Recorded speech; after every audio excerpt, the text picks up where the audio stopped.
The heavy, suffocating scent of stale white lilies and expensive, overly sweet perfume is something that will be permanently burned into my memory. It clung to the thick velvet drapes of our massive living room, it settled into the fibers of the imported Persian rugs, and it hung in the cold air long after the final black luxury car had rolled down our long, winding gravel driveway. The funeral reception for my grandfather, Alden, had been going on for what felt like an eternity.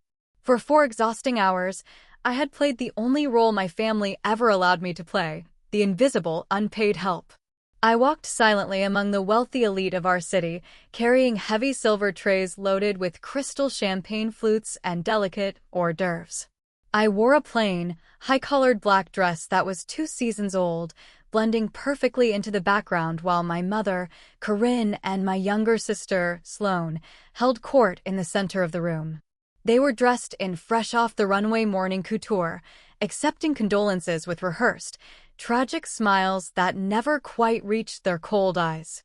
Whenever a guest would look my way, Corinne would smoothly step in, waving her hand dismissively and referring to me merely as the girl helping us out today, deliberately erasing my existence as Alden's granddaughter.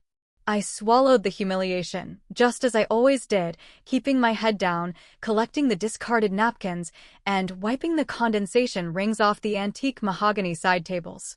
But finally, the ordeal was over. The massive double oak doors at the front of the estate clicked shut, sealing us inside. The silence that followed was not peaceful. It was a heavy, loaded quiet, like the air right before a thunderstorm breaks. I stood near the massive stone fireplace at the far end of the grand living room, the fire roaring behind an iron grate, fighting against the autumn chill that seeped through the floor-to-ceiling windows. My hands ached from carrying trays, and my feet were numb, but I found a tiny sliver of comfort holding a worn, heavily cracked leather-bound book against my chest. It was Grandpa Alden's favorite chess manual. When I was just a little girl, before the cruelty of my mother fully took over my life, he used to sit me on his lap right here in this room. He taught me the names of the pieces, the value of controlling the center of the board, and, most importantly, the necessity of patience. A silent pawn is deadlier than a loud queen, Delaney, he used to tell me, tapping my nose. This book was all I had left of him. It was the only thing I wanted from this sprawling, cold estate. The sharp, aggressive click-clack of high heels against the hardwood floor violently pulled me out of my memories. Corinne marched into the room, pacing like a caged predator. The mask of the grieving widow-in-law had instantly vanished. Her face was pulled tight, her jaw clenched, and her eyes were dark with fury. Sloane trailed closely behind her, aggressively swiping at her phone screen, her diamond bracelets clinking loudly in the quiet room. "Nothing," Corinne snapped, turning sharply to face the window. I cornered Gallagher in the hallway before he left. "The lawyer says there is no will on file." "None. Just a vague trust that has been locked down pending a massive, drawn-out legal review. How are we supposed to pay the country club maintenance fees next month if that crazy old man hid his liquid assets? How am I supposed to host the winter gala?" I shrank back against the stone wall, trying to make myself as small as possible, praying they would just walk past me and go upstairs. I did not want to be a target for their post-funeral rage. But the firelight caught the gold lettering on the spine of the book in my hands, and Corinne's sharp eyes snapped toward me. She stopped pacing. The temperature in the room seemed to drop 10 degrees. "What is that?" she demanded, her voice cutting through the air like a whip. I swallowed hard, my throat dry. "It is just Grandpa's old chess book," I whispered, gripping the worn leather tighter. "I found it on his nightstand. I just wanted to keep it. As a memory." Corinne let out a harsh, barking laugh that held no humor. She crossed the room in 3 long strides. Before I could even react, she grabbed my wrist with a bruising grip and violently yanked the book out of my hands. Her long, manicured nails dug painfully into my skin, leaving angry red half-moons behind. "Memory," she sneered, holding the book up by its cover, looking at it as if it were covered in disease. "This is absolute junk, Delaney. Look at it. It is falling apart. It smells like old pipe smoke and decay. We need cash, not dusty garbage cluttering up my living room." "Please, Mom," I begged, taking a desperate step forward, extending my hands. It means a lot to me. It is all I have of him. I will keep it in my room. You will never have to see it. Mom, make her stop whining. It is giving me a migraine, Sloane complained from the plush sofa, not even looking up from her social media feed. She is so dramatic over literally nothing. Corinne rolled her eyes, her lips curling into a cruel sneer. Burn this trash right now, she hissed, turning her back to me. It is shedding dust on my imported rug.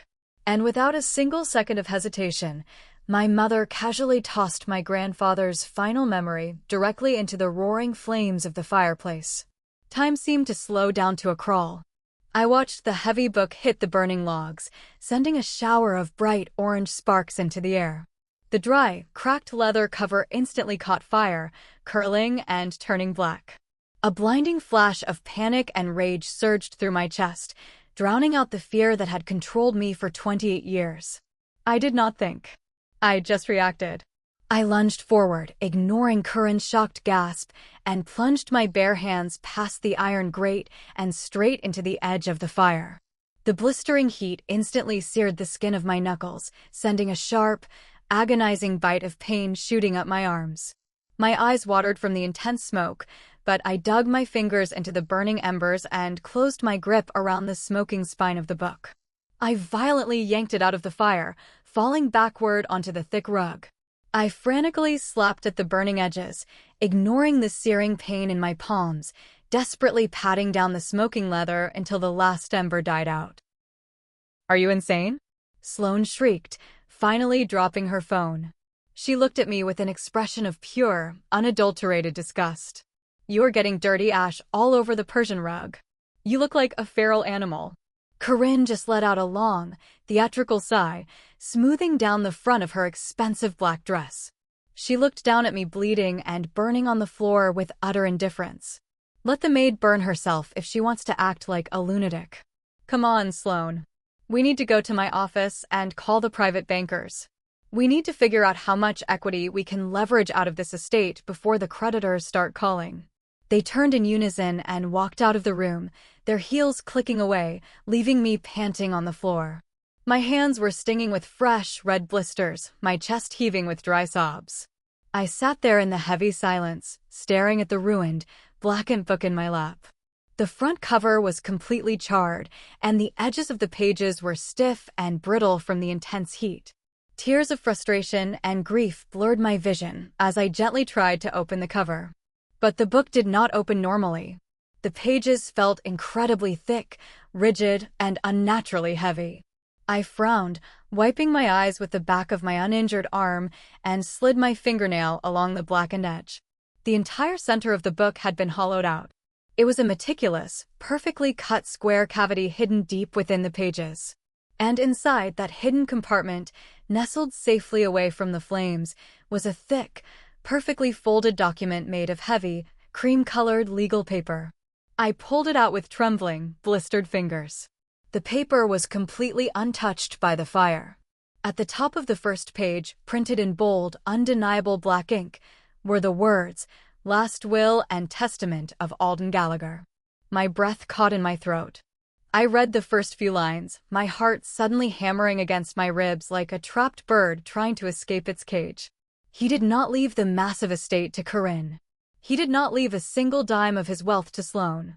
Every single bank account, the extensive stock portfolio, the offshore trusts, and this very house, the multi-million-dollar property my mother was currently standing in, it was all left to me. Solely to me. But as I sat there on the floor, reading the exact clauses that gave me complete control over everything, a different kind of feeling washed over me. It was not a tearful, joyful celebration. It was the cold, terrifying realization that this slightly charred piece of paper was not just a legal document. It was a weapon of mass destruction. If I walked into the hallway right now, bleeding and covered in ash, and shoved this document in their faces, I knew exactly what would happen. Corinne would snatch it from my hands. She would call it a fake. She would tear it to pieces or throw it back into the fire. She would use her remaining connections to drag me through probate court for a decade, accusing me of forgery, bleeding me completely dry in legal fees until I had no choice but to surrender. No. I realized, looking at my burned hands in the dim light of the dying fire, that my silence was going to be the most dangerous, lethal thing in this house. I was not going to tell them a single word. I was going to let them believe they owned everything, let them hang themselves with the heavy rope of their own boundless greed, and watch from the shadows as their entire fake empire burned to the ground. But before I tell you exactly how I laid the trap that destroyed them, I need to ask you something. Have you ever felt like a prisoner in your own family? Drop a comment below, because I want to know who is standing in my corner for what comes next. To truly understand why I sat on that expensive rug, silently nursing my painful burns and plotting the total financial downfall of my own blood relatives, you have to understand the museum of pain I had been forced to live in for 28 years. I was never a daughter in this massive, echoing house. I was a terrible inconvenience. A ghost they only acknowledged when something needed to be cleaned, a mistake needed to be fixed, or a scapegoat was required for their failures. I carefully folded the wool back into its pristine square and tucked it deep into the hidden inner pocket of my oversized, worn cardigan. I pulled the fabric tight across my chest, feeling the stiff paper against my ribs like a shield, and slowly stood up. I walked down the long, dimly lit hallway toward the kitchen to find ice for my hands. Every single step I took felt like a walk through a private gallery of my own humiliation, a curated exhibition of every time they had broken me down. I passed the large, walk-in hallway closet under the grand staircase. The heavy oak door was slightly ajar, letting a sliver of light fall on the dusty cardboard boxes stacked haphazardly in the back. I did not need to open those boxes to know what was inside. Deep within the bottom box, wrapped in old newspaper, was my high school academic decathlon trophy. I had won first place in the entire state when I was 16 years old. I had studied for 7 months, staying up until 3 in the morning reading history and advanced mathematics, desperate to do something that would finally make them look at me with pride. I vividly remember carrying that heavy, shining gold cup through the front door, my heart swelling with hope, expecting a single moment of validation, a single hug from my mother. Corinne had been sitting in the foyer, having tea. She looked at the trophy, sighed heavily with profound irritation, and said, "Delaney, that bulky thing completely clashes with the minimalist aesthetic of the living room. Put it away before guests see it and think we run a public school." The very next morning, the trophy was gone, shoved into the dark closet. In its exact place on the marble mantel, brightly lit by custom spotlights and polished by the cleaning staff daily, was Sloane's cheap rhinestone crown from a local, paid-entry beauty pageant. Sloane was the golden child. She was loud, demanding, and flawlessly beautiful, the exact daughter that fit Corinne's narrative of a perfect, wealthy socialite family. I was just the dark, quiet smudge on their flawless, heavily filtered painting. I reached the kitchen and pushed open the swinging doors. I walked over to the deep marble sink and turned on the cold water, wincing as I thrust my blistered, soot-stained hands under the freezing stream. The sharp sting of the water brought back another memory, one that was infinitely sharper and far more destructive than a plastic trophy hiding in a closet.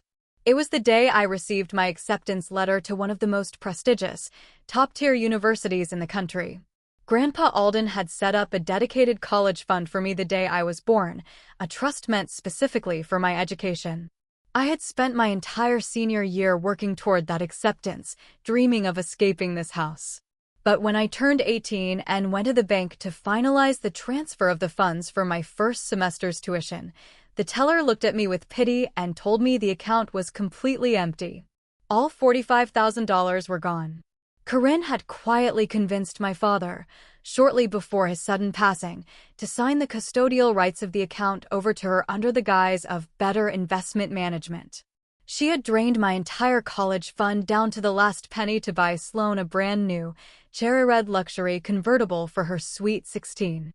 I remembered running back to this exact kitchen, clutching the bank statement in my shaking hands, tears streaming down my face. I had confronted her, screaming about my future, my education, the theft of my grandfather's gift. Corinne had barely looked up from her iPad. She casually stirred her black coffee, took a slow sip, and said in a voice entirely devoid of emotion, "Sloane needs a reliable vehicle to keep up appearances with her friends at the country club. She represents this family's image. You can just go to the local community college and get a part-time job at the diner. You are smart, Delaney. You will figure it out. Stop being so incredibly selfish." And I did figure it out, because I had no other choice. I worked 3 exhausting jobs, waiting tables until midnight and cleaning offices before dawn. I slept 4 hours a night, taught myself advanced data analytics from free online courses, and clawed my way up from nothing. Now, at 28, I was a highly sought-after freelance financial systems analyst, securing massive contracts and making 6 figures entirely online. But they did not know that. I kept my money hidden in separate accounts they could never access. To Corinne and Sloane, I was still just pathetic Delaney, the failure who stayed in her small room typing on a cheap computer all day, the loser they could order around to pick up their dry cleaning. I turned off the faucet, the cold water having numbed the worst of the burns, and awkwardly wrapped a thick paper towel around my right hand. I leaned against the counter and looked across the room at the small, cramped breakfast nook tucked into the far corner of the kitchen, near the pantry door. That small wooden table was my designated spot for every holiday dinner. For years, while Corinne, Sloane, and whatever wealthy, arrogant boyfriend Sloane was currently parading around sat at the grand, candlelit mahogany dining table in the formal dining room, I was excluded. They always claimed the table was simply too crowded or that the seating arrangement did not work out. I was banished to the kitchen to eat my Thanksgiving turkey alone, listening to the clinking of their crystal glasses and their loud, fake laughter echoing through the walls. I was expected to jump up from my cold meal the moment the silver bell rang, clear their dirty plates, and serve the dessert. My Aunt Rowena, Corinne's younger sister, would often walk into the kitchen to grab more wine, look down at me sitting alone, and say, "It is really for the best, Delaney. Your gloomy energy just brings down the mood of the whole evening." They had spent my entire life systematically making me feel small, hoping I would just fade away into the background and disappear. They drained my resources, mocked my appearance, isolated me from normal human connection, and treated me like unpaid, unwanted staff. They broke me down piece by piece, believing I was too weak to ever strike back. Have you ever felt like a total stranger in your own home? Have you ever had your achievements erased by the people who were supposed to celebrate you? Drop a yes in the comments if you have ever lived through this kind of toxic isolation, because the revenge that is coming is dedicated entirely to you. The morning after the funeral, the heavy, mournful atmosphere in the house vanished completely, immediately replaced by a frantic, chaotic energy. Sloane's fiancé, Garrison, was officially moving in. Garrison was an absolute masterclass in the art of fake wealth and aggressive insecurity. He was the kind of man who wore designer suits that were always conspicuously one season out of date, drove a leased European sports car he could barely afford to fuel, and talked loudly into his phone about non-existent crypto investments that never seemed to yield a single dollar of actual cash. He was a loud, arrogant parasite, and naturally, my mother absolutely adored him. I was up in my small bedroom on the 2nd floor, sitting at my worn wooden desk. I was deep into finishing a massive, complex data architecture contract for a major corporate client. It was the kind of 6-figure payout that would finally allow me to pack my bags, move out of this toxic prison, and never look back. My laptop screen was filled with thousands of lines of code and intricate financial models. I was entirely focused, my headphones on, shutting out the noise of the house. The door to my bedroom suddenly slammed open so hard the handle put a dent in the drywall. I jumped in my chair, ripping my headphones off. Corinne stood in the doorway, her hands planted firmly on her hips, her lips pursed in extreme irritation. "Pack your things immediately," she commanded, not even bothering to look me in the eye. She was already scanning the dimensions of my room. "Garrison is setting up his new daily live stream studio in here. The lighting from the east-facing window is perfect for his brand aesthetic." I froze, my fingers hovering over the keyboard. A cold knot formed in my stomach. "What?" "Mom, wait. This is my room. All my equipment is set up in here. I work in here. You play on your computer in here, Corinne corrected sharply, her voice dripping with condescension. Sloan and Garrison are building an actual media brand. They are creating content. They need natural light and a quiet space. You are moving down to the basement. The basement. I stood up, my voice trembling despite my desperate efforts to stay calm. Mom, the basement is completely unfinished. It is damp, the walls are bare concrete, and it floods when it rains. The heater down there barely even works. I cannot work in those conditions. Then by a thicker sweater, Delaney, she snapped, stepping into the room and waving her hand dismissively at my belongings. Do not be so incredibly selfish. Your sister is going through a very difficult grieving process, and she needs a proper, creative space to express herself and build her future. Be packed and out of this room in exactly 1 hour, or I will have the movers throw your trash out the window. She turned on her heel and marched away down the hall, leaving the door wide open. I stood there for a long moment, the deep, burning injustice of it making it hard to breathe. I wanted to scream. I wanted to pull the wool out of my pocket and banish them all to the streets. But I forced myself to take a deep breath. Arguing with Corinne was worse than useless. It was a trap that would only alert them to my anger. I needed to remain the weak, submissive daughter. I calmly sat back down, saved my massive client file to a secure cloud server, closed my laptop, and began quietly packing my few belongings into heavy cardboard boxes. Half an hour later, I was struggling down the main hallway, carrying a massive, overstuffed box of thick reference books. My arms ached, and my burned hands throbbed fiercely under the bandages. Up ahead, near the grand staircase, Sloan was standing in a silk robe, sipping an expensive iced coffee, watching Garrison loudly direct a pair of exhausted movers who were trying to carry a heavy velvet sofa up the stairs. "Careful with the fabric, you idiots." Sloan barked at the movers, rolling her eyes. She turned and saw me walking toward her, struggling under the weight of the box. Instead of stepping out of the way or offering to help, she took a deliberate step to the left, planting herself directly in my narrow path. "Excuse me, Sloan," I muttered, trying to shift the heavy weight in my arms so I could squeeze past her without dropping the box. "You know," Sloan said, a cruel, mocking smirk playing on her glossy lips, "Garrison says that room has absolutely amazing acoustics for his microphone setup. Finally, that depressing little cave of yours will be used for something productive instead of you just hiding from the real world." As she spoke, she casually swung her arm out in a wide, sweeping gesture, pretending to point at my old bedroom door down the hall. Her arm swung right over my box. The heavy, sharp edge of her gold-plated designer bracelet caught the protruding corner of my laptop, which I had carefully balanced on the very top of the books. It happened in agonizingly slow motion. The laptop tipped over the edge of the box. I gasped, lunging forward to catch it, dropping the entire box of books with a massive, echoing crash onto the hardwood floor. But I was a fraction of a second too late. The laptop hit the floor with a sickening, sharp crunch. The delicate screen shattered instantly, webbing into 1,000 useless, glowing cracks before going completely black. The casing split open along the side. "Oops," Sloan said, her voice completely flat and entirely unapologetic.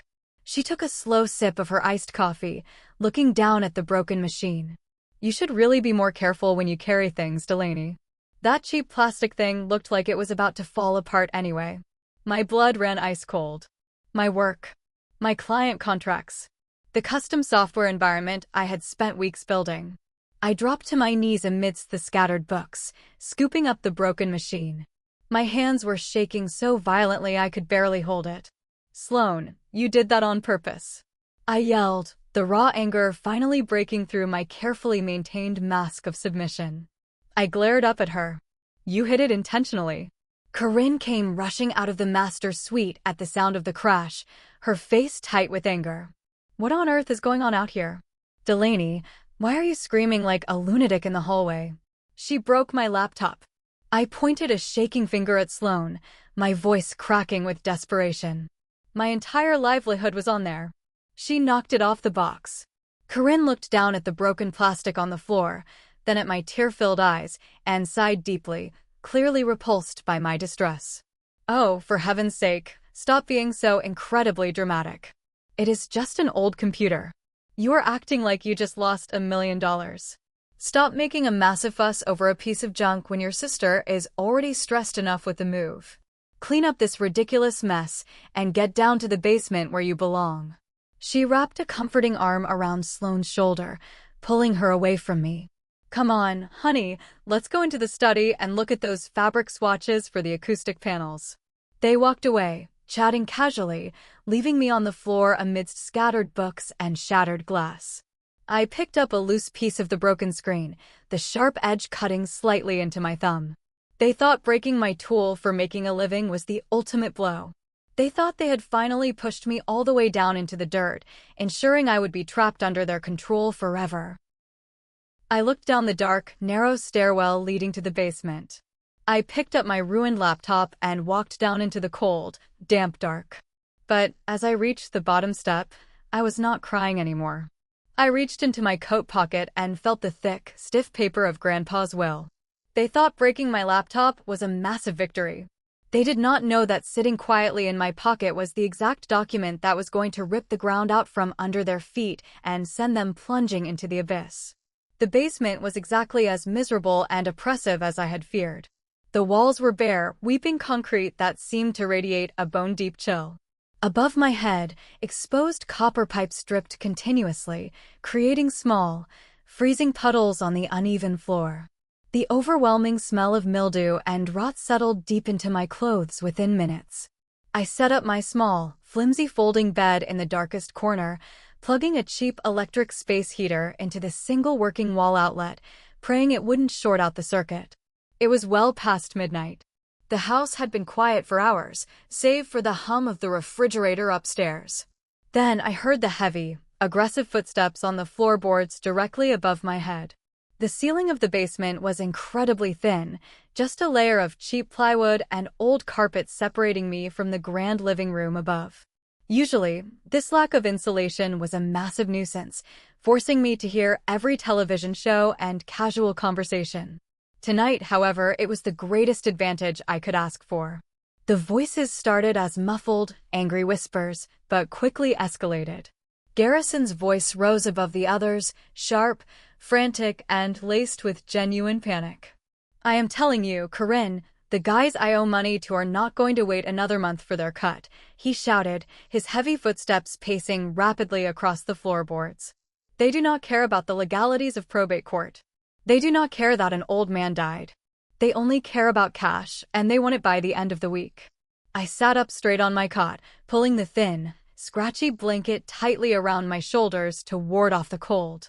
I held my breath, straining my ears to listen to every single word. "Keep your voice down, Garrison," Corinne hissed violently.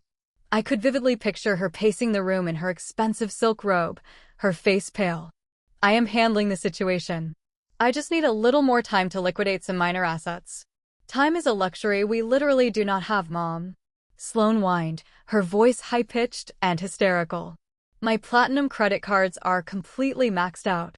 The cosmetic clinic keeps calling my cell phone about the remaining $50,000 I owe for my procedures, and I cannot even show my face at the country club knowing my card might decline when I order a salad." "And what about my massive problem, Sloane?" Corinne snapped back, all pretense of wealthy elegance stripped away. "Do you think I sleep at night? I am drowning in $150,000 of high-interest credit card debt just keeping this house looking alive. The landscaping crew, the catered dinners, the exclusive memberships, it takes $20,000 every single month just to maintain the illusion and keep people from realizing we are completely broke." I pressed my hand hard over my mouth to physically stop myself from gasping out loud. I always knew they were terrible with money, prioritizing designer labels over practical expenses, but this was catastrophic. They were completely drowning in a sea of debt. The elegant dinners, the designer clothes, the luxury cars, it was all a massive, fragile house of cards built on crushing, unsustainable financial lies. "So we used the house to save ourselves," Garrison said, his voice suddenly dropping into a sleazy, conspiratorial, manipulative tone. "Look, Corinne. Alden is dead. He did not leave a will on file, which means this massive estate legally goes to you as the primary next of kin. It is a massive, multi-million-dollar asset just sitting here doing nothing. The title has not been officially transferred to my name yet, Corinne argued, though she sounded desperate for a solution, not opposed to the crime. The estate lawyers said it could take 6 months to clear probate court and get the deed updated. We do not need to go to a traditional, heavily regulated bank, Garrison pressed, moving closer to her. I know a guy in the city. Preston. He handles hard money loans. Private, unregulated lenders.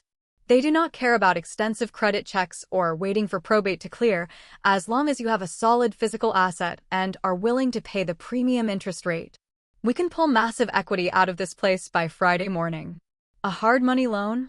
Corinne asked, her voice trembling slightly with a mix of fear and greedy hope. How much cash can we get?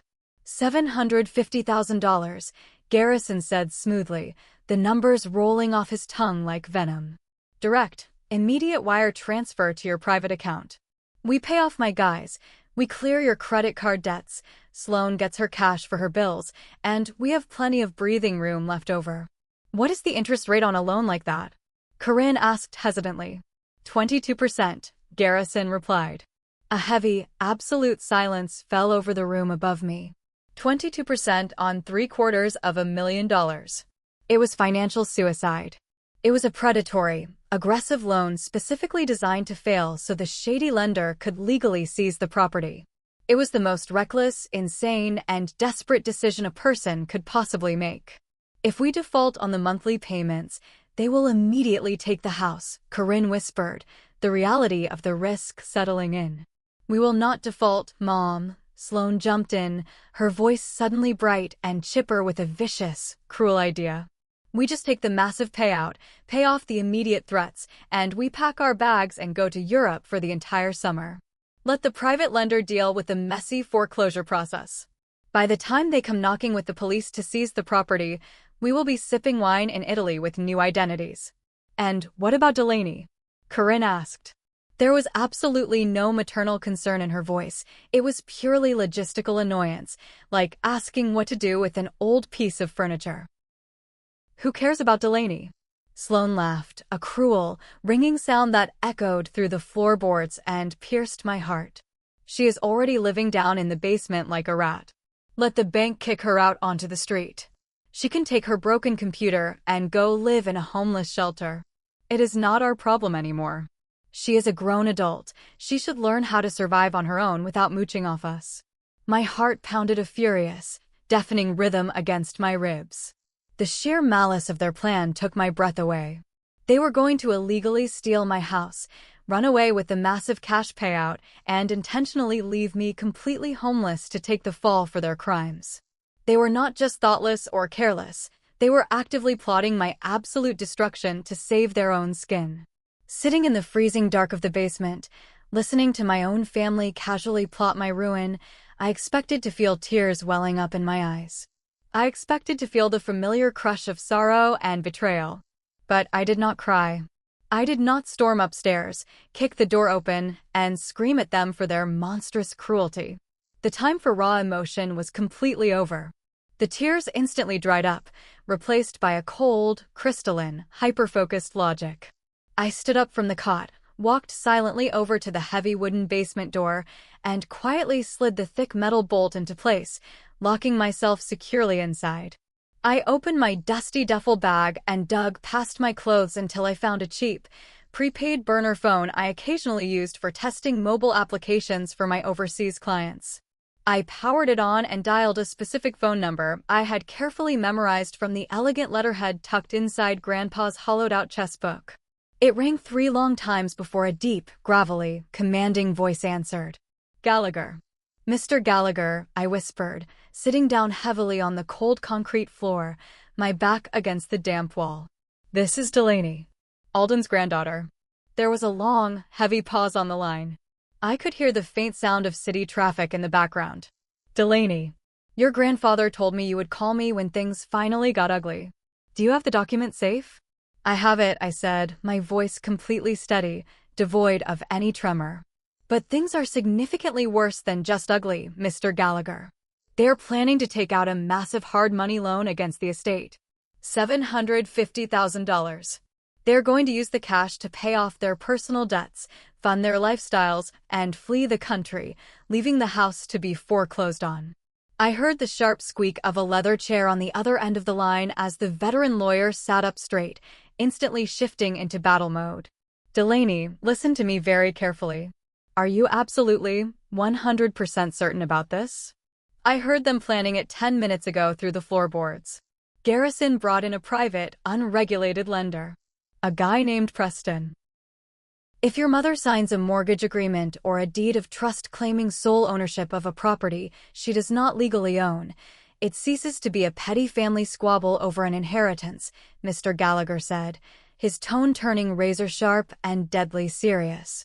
That is intentional wire fraud. It is federal bank fraud. It is a major felony with mandatory federal prison time. It crosses a line that cannot be uncrossed.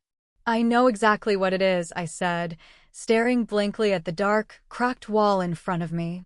I can send an aggressive cease and desist order tomorrow morning, he offered, the protective instinct of my grandfather's old friend kicking in. I can freeze the estate's assets temporarily. We can stop this before they cross the line and ruin their lives. No, I replied, the single word slicing through the damp air of the basement like a freshly sharpened blade. Do not stop them, Mr. Gallagher. Let them sign the papers. Mr. Gallagher let out a long, slow breath, processing my request. You understand exactly what you are doing, kid? You are letting your own mother walk directly into a federal trap with no way out.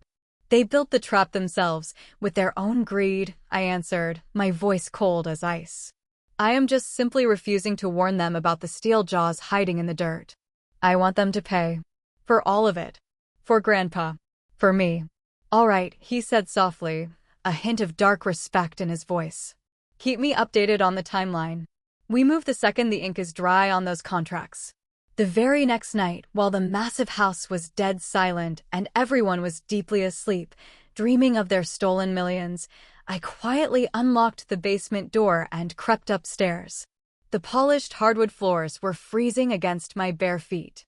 I carried a tiny, state-of-the-art wireless camera, a highly sophisticated piece of hardware I had used for a complex security audit project months ago. I slipped silently into the grand library. This magnificent room with its towering bookshelves used to be Grandpa's absolute sanctuary. Now, Corinne had desecrated it, stacking glossy fashion magazines on his beautiful antique desk. I moved swiftly to the center of the room, breathing in the lingering, comforting smell of his old pipe tobacco. There was a large, elaborate, incredibly gaudy floral arrangement sitting in a heavy crystal vase right on the front edge of the desk, perfectly positioned to oversee the entire room. With precise, steady hands, I carefully parted the fake silk lilies and wedged the tiny camera deep inside the dense foliage. Its microscopic lens was perfectly hidden among the leaves, providing a clear, unobstructed, high-definition view of the leather desk chair and anyone sitting in it. I pulled out my burner phone and synced the camera to a secure server, testing the live feed. The picture on my screen was crystal clear, capturing every detail of the desk. I looked at the heavy leather chair. In just a few days, my mother was going to confidently sit in that exact chair and happily sign her entire life away. I felt no pity. I felt absolutely no hesitation. I adjusted the flowers perfectly, turned around, and walked back down into the dark basement to wait. Friday morning finally arrived, bringing with it a gray, heavy overcast sky that perfectly matched the suffocating, electric tension building inside the house. I had spent the last 2 exhausting days playing my assigned role flawlessly. I wore my oldest, most faded, paint-stained jeans and an oversized, torn gray sweatshirt. I aggressively scrubbed the baseboards in the long hallways, polished the heavy silver dining sets they never actually used, and kept my eyes glued firmly to the floor. I needed to be the perfect, invisible maid. I needed their massive arrogance to blind them completely to the threat right under their noses. The visual contrast in the house was absolutely sickening. While I was down on my hands and knees smelling strongly of cheap bleach and floor wax, Corinne and Sloane were floating around the Grand Estate in exquisite designer outfits that cost more than my first car. Corinne wore a crisp, tailored white silk pantsuit, her hair blown out to voluminous perfection, dripping in heavy gold jewelry. Sloane was squeezed into a tight, tailored designer dress, aggressively live-streaming herself applying expensive makeup in her new studio, loudly complaining to her followers about how exhausted she was from managing the heavy burdens of the estate. Even my Aunt Rowena, Corinne's equally toxic younger sister, had shown up bright and early to celebrate the impending payday. Rowena was a smaller, louder, more abrasive version of my mother. She sat perched at the kitchen island, sipping a strong mimosa and offering a steady stream of unsolicited, insulting advice on my appearance. "You really should do something drastic with your hair, Delaney," Rowena sneered, swirling the orange juice and champagne in her crystal glass. "It looks like you just gave up trying to look human 5 years ago." Wealthy men do not look twice at a girl who actively dresses like a high school custodian. "I am just doing the heavy cleaning today, Aunt Rowena," I mumbled submissively, keeping my head bowed low as I aggressively wiped the granite countertop. "Well, try not to look so incredibly depressing and poor today," Corinne snapped, walking briskly into the kitchen and adjusting her massive diamond earrings in the reflection of the oven door. "We have a very important guest arriving shortly. Garrison's associate from the city. We are finalizing some major financial restructuring for the estate's portfolio." Restructuring. That was certainly a fancy, sanitized word for federal theft. "Make sure there is a fresh pot of imported coffee waiting in the library," Corinne ordered, waving her manicured hand dismissively at me without making eye contact. "And then I want you to stay completely out of sight. I do not want you lingering around and making things awkward while we discuss highly sensitive adult matters." "Yes, Mom," I said softly, my voice a perfect picture of obedience.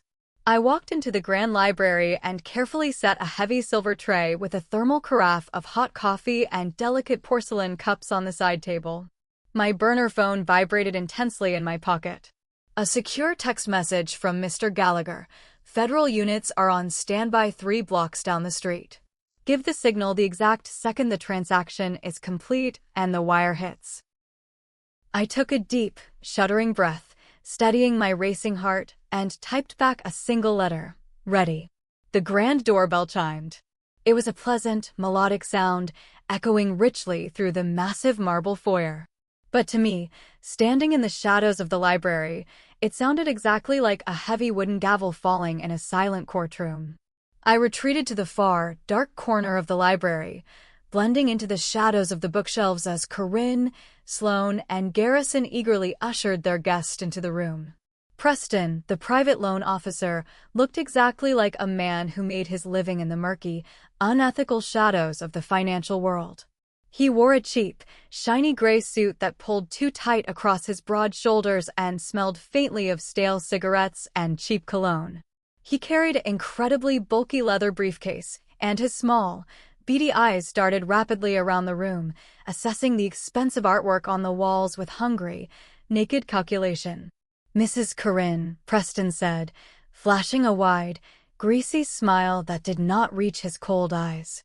"What an absolutely beautiful, magnificent home you have here. I can certainly see why you want to leverage such a spectacular physical asset."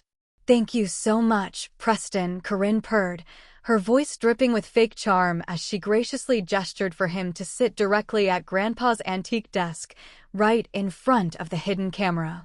"We are just so incredibly eager to get this tedious paperwork finalized today.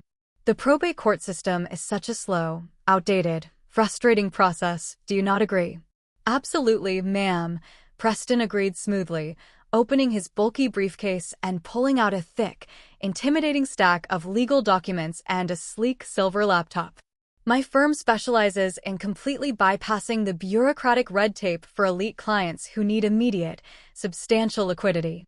As long as you are fully prepared to sign the binding declarations of sole ownership, I can fund the wire transfer immediately today."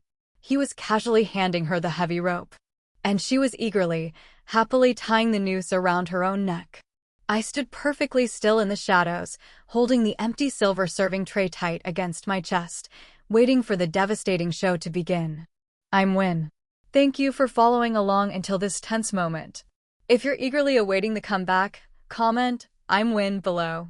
It's the secret signal of those patiently standing on the side of justice, and I'll like and reply to every comment containing the keyword I'm Win. Don't take your eyes off the screen, because the real storm has only just begun.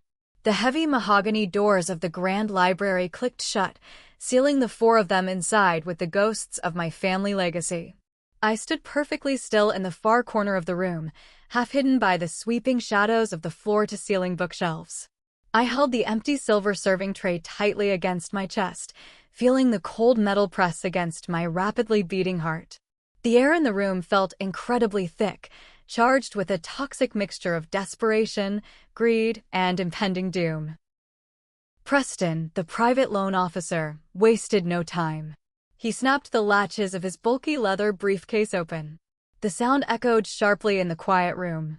He began pulling out thick stacks of dense legal documents, spreading them across the smooth, polished surface of Grandpa Alden's antique desk.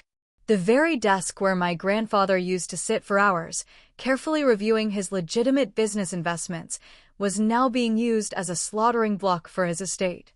Next to the papers, a stern-faced woman who had quietly followed Preston into the room, the notary public, set down her heavy metal stamp. "All right, Mrs. Corinne," Preston said, his voice slick with practiced ease. He tapped the thickest stack of papers with his pen. "This is the primary deed of trust, and underneath it is the promissory note. As we discussed over the phone with Mr. Garrison, the terms are set for a hard money bridge loan. The total principal amount is $750,000. Corinne leaned forward in the heavy leather chair, her eyes practically glowing with naked hunger as she stared at the documents. She did not look at the intricate legal clauses or the fine print. She only looked at the blank line waiting for her signature. "And the funding?" Corinne asked, her voice tight and breathless. "You assured us the transfer would be instantaneous upon signing. I have certain urgent financial obligations that require immediate settlement today." Preston offered a greasy, reassuring smile, opening his sleek silver laptop and typing a few rapid commands. "The funds are currently sitting in our secure escrow account. The moment the notary stamps your verified signature on the deed of trust and the affidavit of sole ownership, I will hit the execute button. You will see the entire $750,000 reflect in your private bank account before I even pack up my briefcase." I watched from the shadows, my jaw clenched so tight my teeth ached. I knew exactly what Preston was doing. He was a predator. He was purposely rushing the process, dangling the massive payout in front of a desperate woman to distract her from the catastrophic reality of the terms. He knew the title history was murky. He knew the estate was fresh out of probate court. But he also knew his personal commission on this shady deal was 5%. He was about to pocket $37,500 just for pushing this paperwork through, and he was entirely willing to look the other way to get his money. "I must formally remind you of the terms. Just for the record," Preston continued, his tone turning slightly more serious, though his eyes remained fixed on his laptop screen. "The interest rate on this short-term bridge loan is 22%. The monthly payments are substantial. If you miss a single payment, or if there is any misrepresentation regarding your legal ownership of this collateral property, the loan goes into immediate default. We will not hesitate to initiate a hostile foreclosure. Do you understand these terms?" Garrison, leaning arrogantly against the edge of the desk in his cheap designer suit, scoffed loudly. He waved his hand, dismissing Preston's warning. "Do not bore us with the worst-case scenario legal jargon, Preston. We have massive equity in this estate. The property is worth millions. We are just using this cash as a temporary bridge until we finalize the long-term restructuring. We will pay your firm back in a few months. Just show her where to sign so we can celebrate." Sloane nodded enthusiastically from the sofa, already scrolling through luxury travel websites on her phone. "Yes, please hurry up. I have a fitting for my new gala dress at 3 o'clock, and I need to transfer funds to my stylist beforehand." They were utterly delusional. They genuinely believed they were outsmarting the system. They were borrowing money they could never repay, using a house they did not own, to fund a lifestyle that was entirely fake. Standard procedure, Preston said, sliding a sleek, heavy gold pen across the desk toward my mother. Sign here on the primary borrower line. Initial the bottom of page 4, page 7, and page 12. Then, sign the affidavit of ownership right here, swearing under penalty of perjury that you are the sole, undisputed legal owner of this property. I held my breath. The silence in the library was deafening. This was the moment. The exact second where a terrible family conflict transformed into a severe federal crime. A tiny, pathetic part of me, the inner child who still desperately craved a mother's love, hoped Corinne would stop. I hoped she would look up at Grandpa Alden's portrait hanging above the fireplace, feel a shred of guilt, and put the pen down. I hoped she would confess her debts and ask for help. But Corinne did not hesitate. Her hand did not shake. She did not look at the portrait. She did not pause to read a single word of the affidavit. Her face was set in a mask of grim determination and boundless greed. She picked up the heavy gold pen. With a swift, practiced motion, she pressed the tip of the pen to the heavy legal paper. The sound of the ink scratching against the page echoed in the quiet room. Corinne Gallagher, sole owner. She signed the primary loan application. She flipped the pages quickly, her rings clinking against the desk. She initialed the predatory interest rates. She signed the deed of trust. With every single scratch of that pen, she was eagerly digging a massive grave she could never, ever climb out of. This was not just lying to her daughter anymore. This was lying to a heavily regulated financial institution. This was intentional wire fraud. This was federal bank fraud. Excellent, Preston murmured, pulling the signed documents toward him. He neatly stacked them and handed them to the notary. The notary, maintaining a thoroughly bored expression, checked the fraudulent identification Corinne had placed on the desk. She picked up her heavy metal stamp. Thud. The sound of the notary's stamp hitting the paper sounded like a gunshot in my ears. It was done. The devastating lie was now a fully executed, legally binding document. The trap was sprung. But what happens next is the moment I had been waiting 28 years for. Are you ready to see the empire fall? Congratulations, Mrs. Corinne, Preston said, his greasy smile widening into a genuine grin of pure profit. He turned his attention back to his sleek silver laptop, his fingers flying across the keyboard. I am authorizing the immediate release of funds from our escrow account right now. Initiating the wire transfer. The room held its collective breath. Corinne gripped the edge of the antique desk, her knuckles turning white. Garrison leaned over Preston's shoulder, his eyes glued to the glowing screen.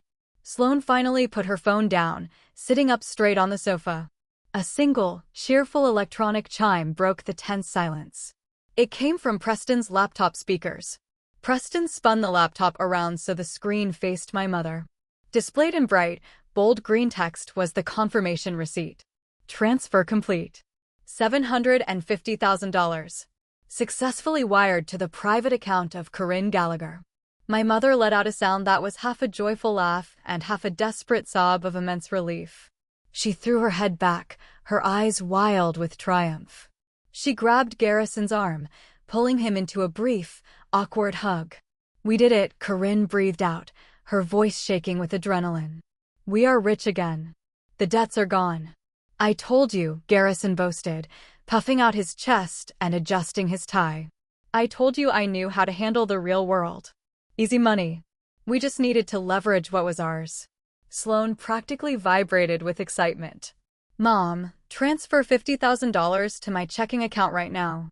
The clinic is going to cancel my appointment if I do not pay them by noon. Oh, and I need to book the first-class tickets to Milan before the prices go up. They were celebrating a massive victory on the deck of a sinking ship. They were dividing up stolen loot in a house that belonged entirely to the woman they treated like garbage. I took a slow, deep breath, letting the freezing air of the library fill my lungs. I placed the empty silver serving tray down on a side table. The soft clink of the metal was entirely ignored by the celebrating thieves. I reached into the deep pocket of my oversized, stained sweatshirt.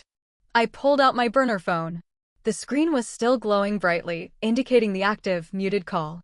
I slowly walked out of the dark corner, stepping away from the shadows of the bookshelves and directly into the pool of natural light pouring through the massive windows. I deliberately untied the dirty canvas cleaning apron from my waist and let it drop heavily to the floor. The soft thud made Garrison turn his head. "What are you still doing in here, Delaney?" Garrison snapped, his celebratory mood instantly souring at the sight of me. He looked at me like I was an ugly stain on his new luxury rug. "Your mother told you to make the coffee and get out. Go back to the basement." Corinne spun around, the joyful smile instantly vanishing from her face, replaced by a mask of cruel irritation. "Delaney, I specifically told you to stay out of sight during this meeting. You are embarrassing me in front of our guest. Pick up your filthy apron and get out of my library right now." I did not look at the floor. I did not hunch my shoulders. For the first time in my entire life, I stood perfectly straight, my shoulders pulled back, my head held high. I looked directly into my mother's eyes. The sudden change in my posture made Corinne falter for a fraction of a second. "Are you entirely sure you own this library, Mom?" I asked. My voice was not a whisper. It was not trembling. It was cold, steady, and loud enough to ring off the high ceiling. Corinne's face twisted into a furious sneer. "Excuse me? What is wrong with your brain today? Of course I own it. The money is in my account. The estate is mine. Now get out of my sight before I have Garrison physically throw you out the front door." Preston, sensing the sudden, aggressive shift in the room's dynamic, slowly closed his laptop, his eyes darting between us. "I really do not think you will need Garrison to escort me anywhere," I said, taking another step forward. I raised my phone, my thumb hovering over the microphone icon on the screen. "Because you do not own this house. You never did." Sloane laughed loudly from the sofa. "Oh my God, Mom, she has finally lost her mind. The poor maid is having a psychotic break." I ignored her. I pressed the screen, unmuting the active line. "Did you get all of that clearly, Mr. Gallagher?" I asked the phone, my voice steady. The gravelly, authoritative voice of the veteran lawyer crackled loudly through the phone's speaker, echoing in the quiet room. "Loud and clear, Delaney. Every single word." We watched the signature on the live feed. Corinne froze. The color instantly drained from her face, leaving her looking like a wax statue. Garrison took a sudden step back, his eyes widening in confusion. "Move away from the door, kid," Mr. Gallagher's voice commanded through the speaker. "They're coming in." I took 3 steps to the right, pressing my back against the wall. "Delaney, who is on that phone?" Corinne demanded, panic finally cracking her confident facade. "What is going on?" She did not get an answer from me. She got her answer from the front of the house. The heavy, grand oak double doors of the estate did not open politely. They were violently burst open with a massive, echoing crash that shook the floorboards. Heavy, booted footsteps thundered across the marble foyer, moving with aggressive, terrifying speed.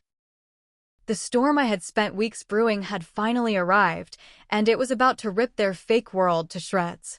Fan 9. FBI.Kitch, So Tu Din San, 1300 to the library doors swung open so violently they slammed against the wooden bookcases, sending a heavy, antique globe crashing to the floor. For massive agents wearing dark, tactical windbreakers with bright yellow letters spelling FBI across the back surged into the room. They moved with the cold, calculated precision of a sledgehammer, instantly dominating the space. Federal agents. "Nobody move," the lead officer, Special Agent Kensington, shouted, his voice a booming roar that seemed to suck the oxygen out of the room. He pointed a stern finger directly at the desk. "Step away from the documents. Keep your hands where I can see them." The library instantly dissolved into total chaos. Corinne let out a piercing, terrified scream, instinctively jumping back from the antique desk. Her elbow caught the delicate porcelain coffee cup I had poured earlier, sending it shattering to the floor. Dark, steaming coffee splashed over her expensive white silk pantsuit and designer shoes, staining them instantly. Sloane shrieked, dropping her phone, pulling her legs up onto the sofa as if trying to hide from the massive agents.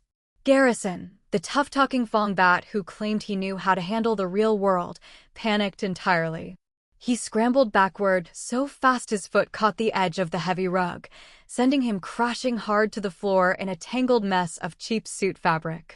Following closely behind the heavily armed agents was Mr. Gallagher. The veteran lawyer walked into the room with calm, measured steps, looking thoroughly disgusted by the display of pathetic panic. "What is the meaning of this?" Corinne shrieked hysterically, pointing a shaking, manicured finger at the federal agents. Her blown-out hair was falling into her face. "Who do you think you are? You cannot just barge into my home. I demand you leave my house immediately." "It is not your house, Corinne," I said, my voice cutting through her hysterical screaming like a blade of ice. I stepped away from the wall and walked confidently to the center of the room. Every eye turned toward me. The invisible maid was now commanding the stage. I reached deep into the large front pocket of my worn sweatshirt and pulled out the blackened, charred remains of Grandpa Alden's chess book. Corinne stared at the ruined book, her eyes widening in profound confusion. What is that?" I opened the stiff, burned cover, reached into the hollowed-out cavity, and slowly pulled out the pristine, heavy cream-colored document I had been fiercely protecting with my life. "This," I said, holding the paper up high for everyone to see, "is Grandpa Alden's original, fully notarized, legally binding last will and testament. It was safely hidden inside the book you so carelessly threw into the fire." I turned and handed the document directly to Special Agent Kensington. He took it, his eyes scanning the bold text. "My grandfather left everything to me," I stated, my voice echoing in the shocked silence. "Every single asset, including this estate. My mother just knowingly used a multi-million-dollar property she does not legally own to secure a massive federal loan. That is intentional wire fraud. That is bank fraud." The realization of what I had just said hit the room like a physical shockwave. You could practically see the devastating truth crushing them. But the most spectacular reaction did not come from my mother. It came from Preston. The sleazy loan officer looked from the bright gold FBI badges, down to the burned will in the agent's hand, and then down to the signed documents on the desk. The remaining color violently drained from his face, leaving him looking sickly green. He realized with terrifying clarity that he had just officially facilitated a major federal felony. "She lied to me," Preston suddenly yelled, his voice cracking with pure panic. He frantically grabbed his sleek silver laptop, thrusting it out toward the federal agents like a flimsy shield. "She swore the title was clean. She signed the affidavit. I have the emails. I am just a broker. I am not going down for this. I did not know. You can explain your thorough vetting process to the federal judge, sir," Agent Kensington said coldly, snatching the laptop from Preston's shaking hands and passing it to another agent. "Stand against the wall. Now." Another agent stepped purposefully toward Corinne. He reached his tactical belt and pulled out a heavy pair of steel handcuffs. The metallic clinking sound seemed to echo forever. Corinne jerked backward, her back hitting the bookshelves, her eyes wide with sheer, unadulterated terror. "No, don't touch me. You are making a massive mistake. I am Corinne Gallagher. I am a respected member of this community. This is my house." "Corinne Gallagher," the federal agent said in a flat, even tone that offered zero sympathy. He grabbed her arm, spinning her roughly around. "You are officially under arrest for wire fraud, bank fraud, and aggravated identity theft. You have the right to remain silent." Click, click. The sound of the steel handcuffs locking tightly around my mother's wrists was the most beautiful music I had ever heard in my entire life. It was infinitely better than the $750,000. It was vastly superior to owning the massive estate. It was the heavy, undeniable sound of severe consequences finally arriving after 28 years of cruel abuse. Corinne struggled against the agent's grip, twisting her head to stare intensely at me. She looked at me as if she had never actually seen me before in her life. Her mouth was parted, her breathing ragged. The mask was utterly destroyed. "You little witch," she spat, venom dripping from every syllable. "You set me up. You evil, ungrateful little witch. The truth is incredibly patient, Mom, I said, my voice cold, steady, and devoid of any pity. And you just simply ran out of time. As the federal agents began marching her violently toward the grand double doors, I exhaled a long, shaky breath for the first time in what felt like months. The crushing weight on my chest lifted. It was finally over. The house was safe. The monster was in heavy steel chains. But I had forgotten one crucial detail. Monsters rarely hunt alone. They travel in packs. And cornered animals will always attempt one final, desperate bite. Officers, please wait a moment. The voice was remarkably smooth, dripping with a sudden, arrogant confidence that felt entirely out of place in a room full of federal agents. Garrison, who had been cowering on the floor just seconds ago, slowly stood up. He brushed the invisible lint off his cheap suit jacket, straightened his tie, and reached down to pick up his leather briefcase. He acted as if he had just been patiently waiting for his grand cue in a theatrical play. You are aggressively arresting the wrong person, Garrison announced, stepping forward with a smug, self-satisfied smirk. Agent Kensington stopped pushing Corinne and turned, his hand resting casually near his holstered weapon. Back off, sir. Do not interfere with a federal arrest. I am afraid I must interfere, Garrison said smoothly. He popped the latches of his briefcase and pulled out a thick document enclosed in a blue legal folder, heavily stamped with a bright red official state seal. He extended his arm, handing it directly to the lead agent. Because my sister-in-law, Delaney, lacks the legal capacity to accuse anyone of anything. As of 9 o'clock this morning, she is officially a ward of the state. The temperature in the room plummeted. My heart, which had been soaring with victory, suddenly slammed into my stomach. A cold, creeping dread began to spread through my veins. Agent Kensington frowned deeply, snatching the blue folder from Garrison's hand. He flipped it open, his eyes rapidly scanning the dense legal text. What exactly is this? An ex parte emergency medical guardianship order, Garrison announced to the silent room, projecting his voice so everyone could hear. Delaney suffers from severe paranoid delusions, chronic memory fabrication, and has a deeply documented history of planting false evidence to frame her family members out of pure jealousy. He turned to look at me, pasting a look of profound, sickening pity on his face. It was the performance of a lifetime. It is okay, Delaney. You are just having another severe manic episode. You forgot to take your medication again. We are going to get you the professional psychiatric help you desperately need. The library went perfectly arctic. The FBI agent looked down at the heavily stamped court order, then up at me standing in my dirty clothes, then back over to Corinne's steel cuffs. I could see the severe hesitation settling into his eyes. This was not a joke. A judge's signature carried immense, undeniable weight. If I was legally deemed mentally incompetent, my verbal testimony was entirely void.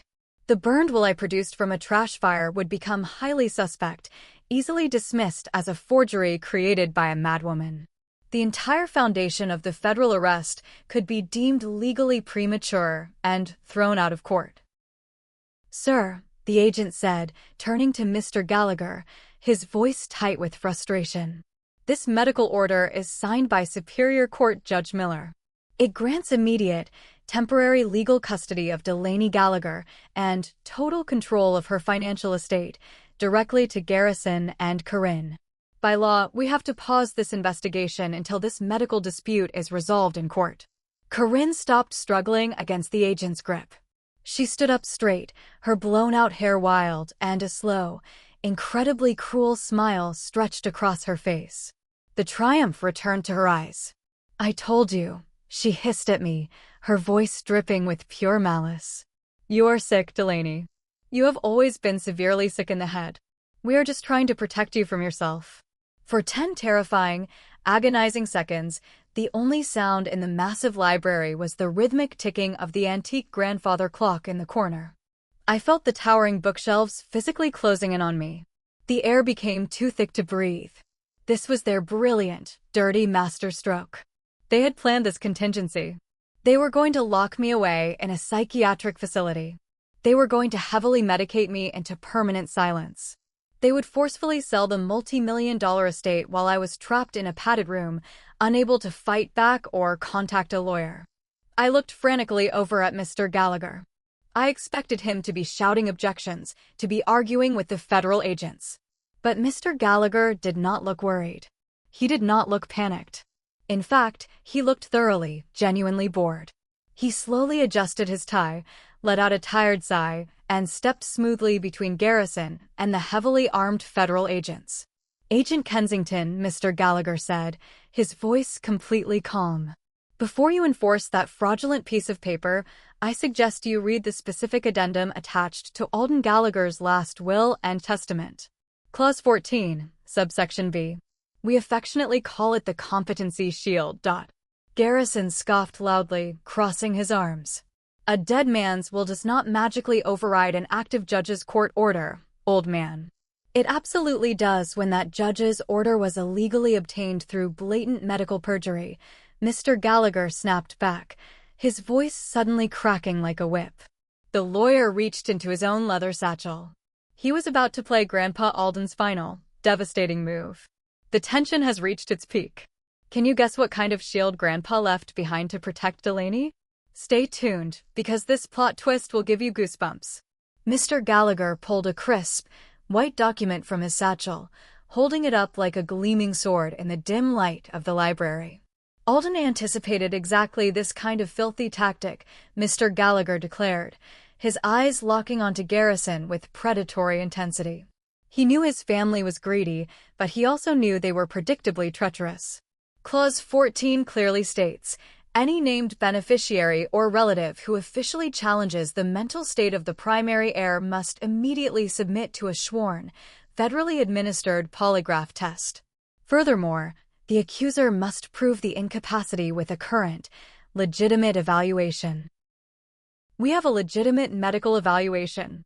Garrison barked aggressively, waving his hand toward the blue folder held by the FBI agent. Dr. Vance signed a sworn medical affidavit just this morning. It is completely legal. Dr. Vance, Mr. Gallagher repeated, lifting a skeptical eyebrow. He let out a dark chuckle. You mean the exact same Dr. Vance who currently lost his medical license in the state of Florida for massive insurance fraud? The same doctor currently under secret federal investigation for selling fake prescriptions? That is a remarkably interesting choice of medical professional, Garrison. Especially because we have a medical evaluation, too. Mr. Gallagher calmly handed his crisp, white file directly to Agent Kensington. Delaney voluntarily completed a full, comprehensive forensic psychiatric evaluation yesterday afternoon, Mr. Gallagher explained, his voice echoing with absolute authority.